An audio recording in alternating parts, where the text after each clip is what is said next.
Hello everyone, finally back with another pickups video. I know it's been a while, like 1.5 months ago, and I know I haven't been very active with my videos on YouTube, so sorry for that, but I've been collecting some stuff the past 1.5 months, so I want to show them to you and share my joy with you as well. Anyway, on my previous video I mentioned about the game that I was going to receive, but I didn't want to wait that long to show it, so because it was like 2-3 days away from receiving it. So anyway, let's start with the Trails in the Sky first chapter, that was mentioned on my previous video. So as a proof, I got the game. The other thing that I got is this Gex trilogy from Limited Run. This is actually the first three Gex games. That was originally a 3DO mascot, but it jumped into different platforms back in the day, so we have the original 2D adventure of Gex on PlayStation and Sega Saturn, and also it had the 3D platformers that was mostly popular on the Nintendo 64. But I was really happy that I added to my collection, and because I played a lot of these games back in the day.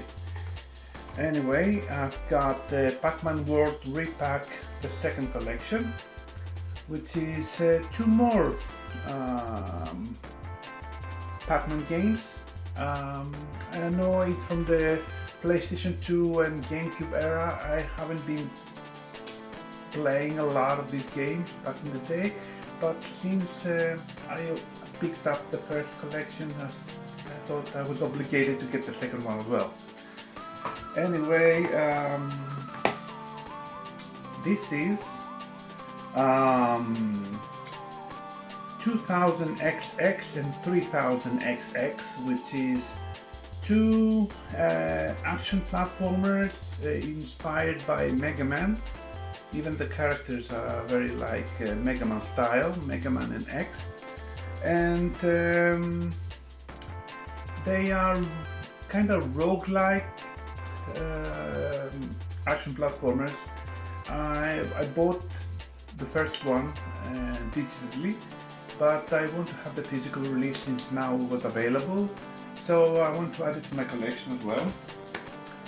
I also got the Tomb Raider 4, 5 and 6 remastered.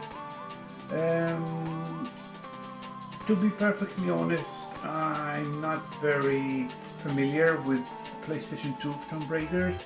I just got it because I also had the first one that was released earlier this year. So I want to have it as a nice collection. But some of them are really solid games. One, I think Angel of Darkness is pretty much regarded the black sheep of the series. So anyway, I hope they improved it in this remaster, so it would be a lot more tolerable to play the game.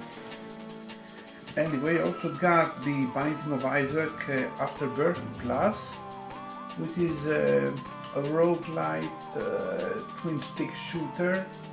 It was released way early on the Nintendo Switch's life. It was one of the first physical releases on the system, and a friend of mine sold it to me really cheap because a new and an updated version was coming out, so he wanted to get this one, so I said selling it to get the better version, so do you want it? I said yeah, sure, why not. Anyway, and I also got this is Crow Country, which is a survival horror game based on the early PlayStation 1 Resident Evil games, which is, I think, is brilliant for me because I'm very fond of that era. So I was really happy to get this one, and I will pop it in and start playing it. I know the graphics are a little bit too plain and too blocky even for PlayStation 1 standard, but anything related to Resident Evil on the PlayStation 1, it's a must playing for me. Anyway, I also got Tales of Xillia Remastered, which is another kind of forgotten game on the PlayStation 3 and Xbox 360. And it was from that era, and the game is kind of forgotten for some reason, but now that we have the remastered version, it's a lot more approachable and a lot more easier to find it and play it and appreciate it as well. So, and you play with two characters, you choose a different story. The stories are pretty much the same, only certain events differentiate the story a little bit. Also, I got the Super Mario Galaxy 1 and 2. I got it from the Nintendo store because you were getting also a little bit of little collectible things, and I was getting like a bunch of stickers and a little Luma keychain. It's okay, cute. I know I might be considered part of the problem because I'm buying these games, but they're pretty much good games, and I know they were a little bit overpriced, but what can you do? Everything's overpriced these days. Okay, I also got Hammerwatch 1 and 2, which is like Diablo actually. A little bit more simplistic, of course, and has a lot of pixel graphics.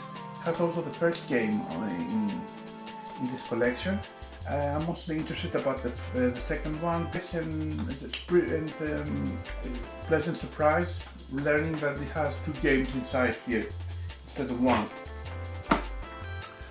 I also got Absolum, which is a roguelite beat 'em up game that Streets of Rage and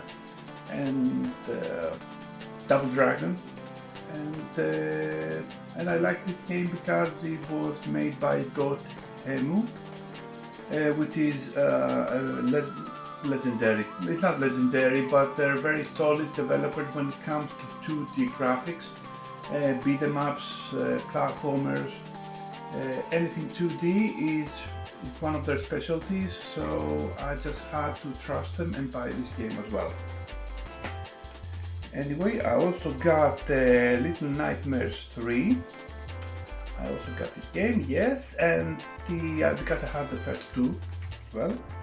And I had some critics saying that it's not as engaging as the first two games, but I guess I have to wait and see. But then whatever I saw from reviews and previews and videos of gameplay, I thought it was very interesting and very spooky at sometimes. So I said to give it a go and buy it. Okay, I also got two amiibos.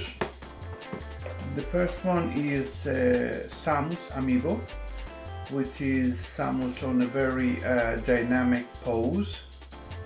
This one will eventually.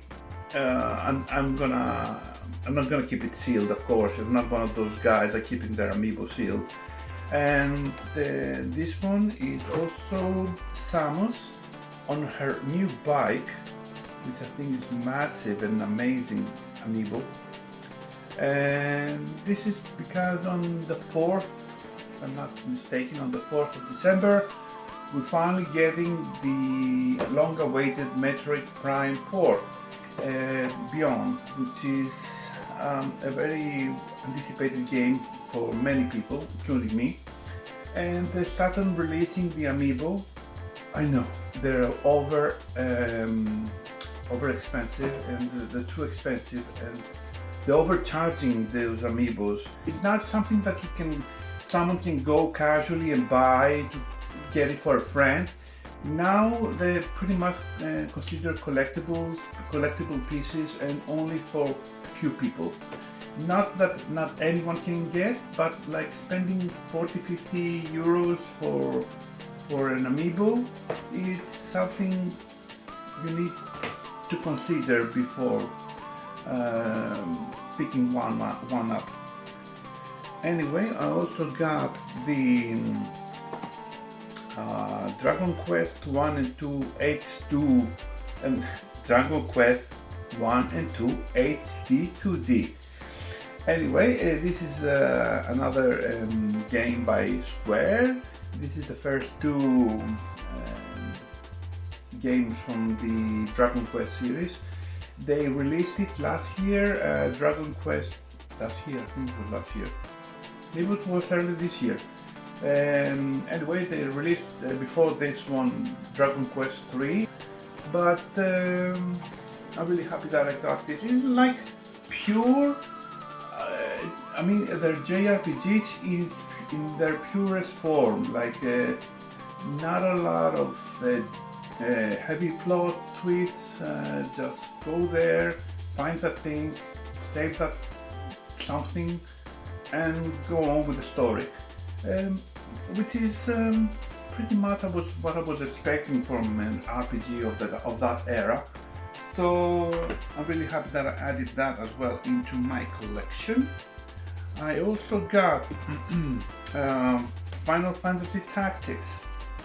That was a re-release or remaster actually of the PlayStation 1 game, and I didn't have the opportunity to play it back in the day. Even, I think, to be perfectly honest, I think Tactics was never released on the PlayStation in the PAL territory in Europe. So, but I might be wrong on this one. Anyway, I finally have the remaster version, and I'm gonna play it because back in the day, Final Fantasy was at its peak. Honestly, like these days, all Final Fantasies are action-based and action RPGs because it's not my thing. I'm mostly leaning on the turn-based combat. So, because this one has turn-based combat, it's a game very appealing to me. Anyway, also got actually there are two Switch 2 games. One of them is Pokemon ZA Legend. Pokemon Legend ZA. I know there have been a lot of controversies and noise and negative noise actually about the game. The performance, the graphics, the lack of imagination.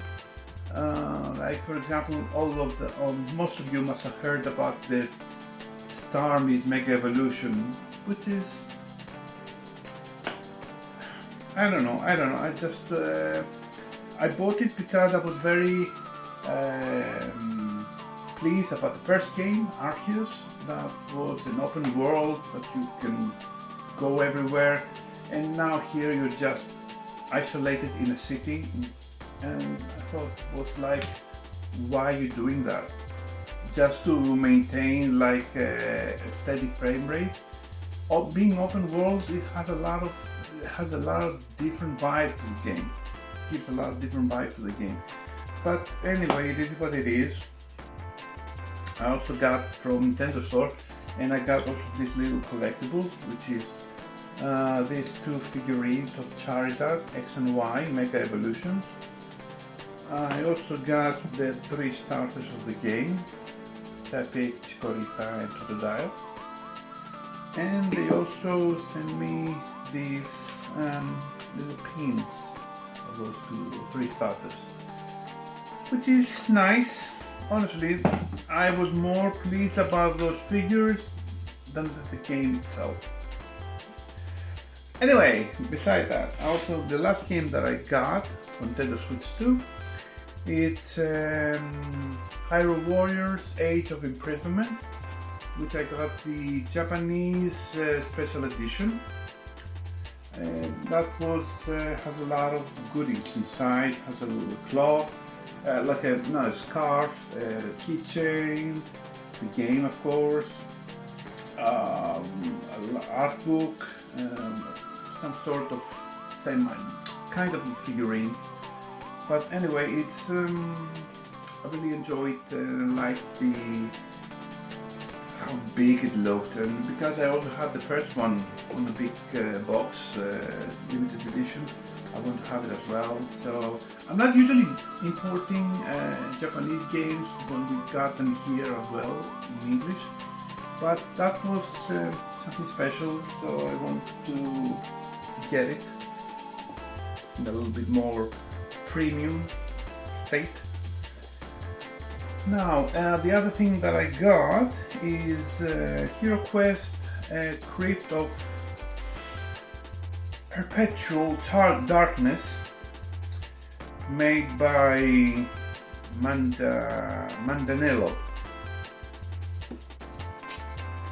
This is a peculiar release of Hero Quest, a quest pack expansion, but because it was made by this guy Manzanillo, I hope I'm pronouncing him not right, because it was made by him, the treasures and